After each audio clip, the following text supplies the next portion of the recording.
Jadi pada hari ini kita akan membahas materi mengenai sistem ekresi pada manusia.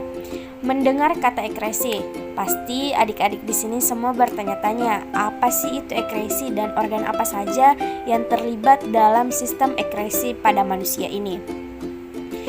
Jadi, sistem ekresi atau proses ekresi, hal itu selalu kita alami dalam kehidupan kita sehari-hari, seperti kacamata berembun saat bernafas, sering buang air kecil saat cuaca dingin, dan juga berkeringat saat cuaca panas. Jadi ketiga ini adalah contoh dari proses ekresi yang selalu manusia alami dalam kehidupannya sehari-hari. Lalu, apa sih itu pengertian dari sistem ekresi? Jadi, sistem ekresi itu adalah proses pengeluaran zat sisa metabolisme yang sudah tidak berguna lagi bagi tubuh, karena apabila menumpuk dalam tubuh manusia akan menimbulkan penyakit dan bahkan kematian. Lalu, organ-organ apa saja sih yang terlibat dalam sistem ekresi itu? Jadi, dalam sistem ekresi pada manusia ada 4 organ yang terlibat. Yang pertama yaitu ginjal, yang kedua kulit, yang ketiga hati, dan yang keempat yaitu paru-paru. Jadi keempat ini adalah organ-organ yang terlibat dalam sistem ekresi pada manusia. Seperti yang tadi dijelaskan bahwa ekresi itu adalah pengeluaran, yang dimana di sini ginjal berperan sebagai pengeluaran urin, kulit berperan sebagai pengeluaran keringat, hati berperan sebagai pengeluaran cairan empedu, dan paru-paru berperan sebagai pengeluaran CO2 dan H2O atau yang disebut dengan uap air. Selanjutnya kita akan membahas satu persatu mengenai organ-organ dalam sistem ekresi pada manusia ini. Kita bahas pada organ yang pertama, yaitu ginjal.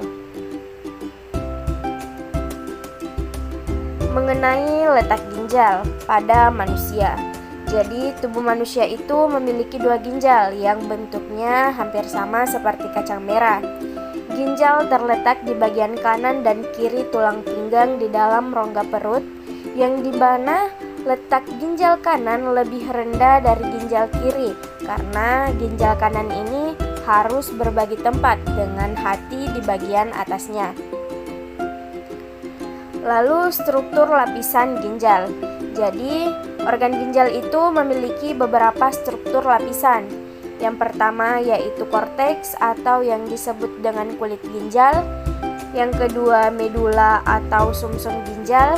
Dan yang ketiga yaitu pelvis atau rongga ginjal. Jadi ketiga ini adalah struktur lapisan ginjal.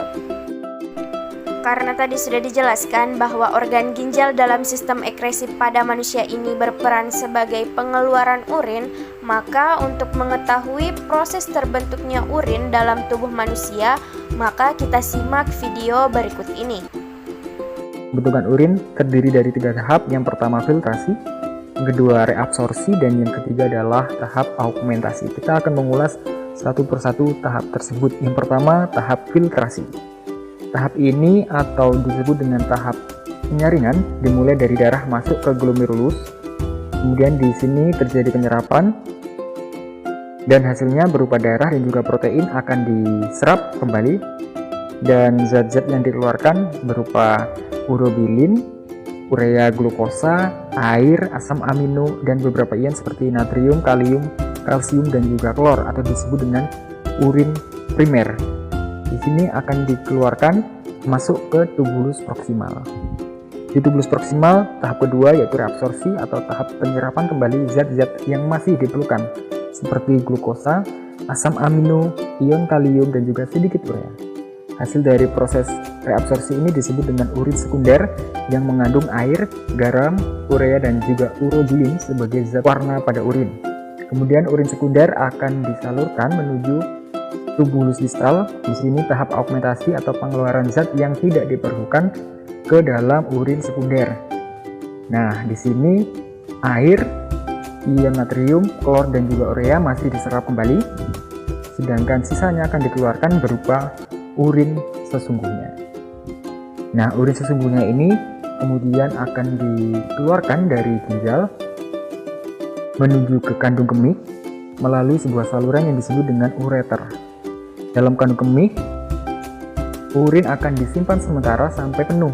Nanti ketika penuh, akan memberikan sinyal ke otak dan otak akan merespon sehingga kita bisa mengeluarkan dalam bentuk pipis atau kencing. Nah, jadi itulah tadi penjelasan mengenai proses terbentuknya urin dalam tubuh manusia.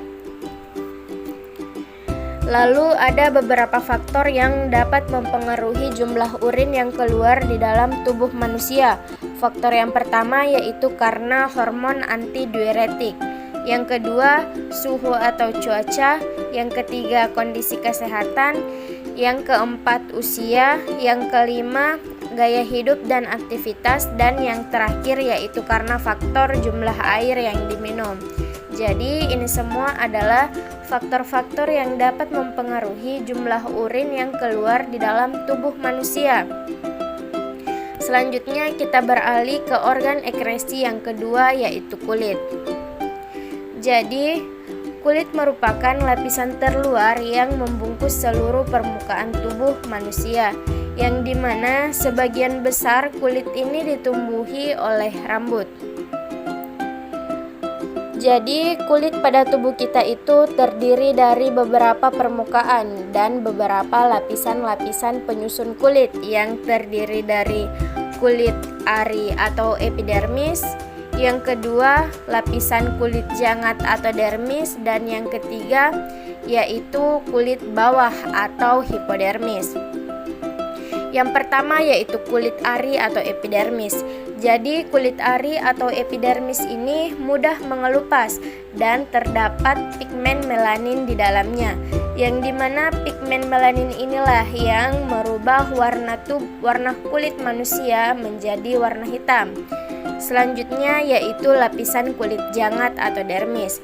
Lapisan kulit jangat atau dermis ini terdiri dari pembuluh darah, folikel rambut, dan kelenjar keringat. Sedangkan untuk lapisan kulit bawah atau hipodermis hanya terdiri dari lapisan saraf saja. Karena kulit dalam sistem ekskresi berperan sebagai pengeluaran keringat, maka kulit di sini berfungsi sebagai pengatur suhu tubuh, sebagai alat indera peraba, pelindung tubuh, menyimpan lemak, dan yang terakhir yaitu membentuk vitamin D dari provitamin D. Lalu terdapat juga faktor-faktor yang mempengaruhi jumlah keringat yang keluar dalam tubuh manusia. Faktor yang pertama yaitu aktivitas tubuh, yang kedua karena suhu atau cuaca, yang ketiga kondisi kesehatan, dan yang keempat yaitu emosi.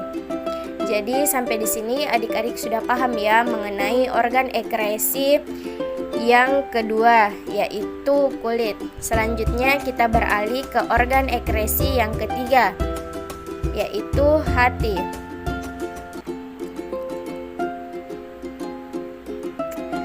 Jadi hati merupakan organ bagian dalam manusia yang berukuran paling besar, yang mempunyai berat sekitar 1,5 kg atau sekitar 3-5% dari berat badan manusia.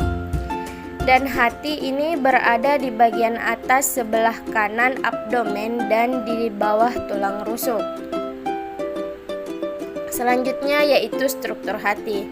Jadi organ hati itu memiliki beberapa struktur yang terdiri dari dua lobus, yaitu lobus kanan dan juga lobus kiri, dan terdapat kantong empedu dan saluran empedu. Jadi ini adalah struktur lapisan organ hati. Karena hati dalam sistem ekskresi berperan sebagai pengeluaran cairan empedu, maka yang selanjutnya di sini kita akan membahas mengenai produksi cairan empedu oleh hati. Jadi, hati mampu mengekskresikan cairan empedu sebanyak 800 sampai 1000 ml, yang dimana cairan empedu ini mengandung air, asam empedu, garam empedu, kolesterol, fosfolipid atau lecitin, zat warna empedu atau pigmen bilirubin dan biliverdin, serta beberapa ion. Jadi ini adalah produksi cairan empedu oleh hati. Kita beralih ke organ ekresi yang terakhir, yaitu paru-paru. Jadi tubuh kita memiliki sepasang paru-paru yang terletak di dalam rongga dada yang terdiri dari trakea, bronkus, bronchiolus, dan juga alveolus. Jadi ini adalah struktur dari paru-paru. Karena paru-paru dalam sistem ekresi pada manusia berperan sebagai pengeluaran HO2 atau yang disebut dengan uap air, yang dimana CO2 dan H2O ini dari hasil metabolisme diangkut oleh darah dan kembali ke paru-paru, kemudian dibuang dengan cara difusi di alveolus. Jadi ini adalah organ ekresi yang keempat, yaitu paru-paru. Jadi itulah tadi penjelasan mengenai pengertian dari sistem ekresi pada manusia dan organ-organ yang berperan dalam sistem ekresi.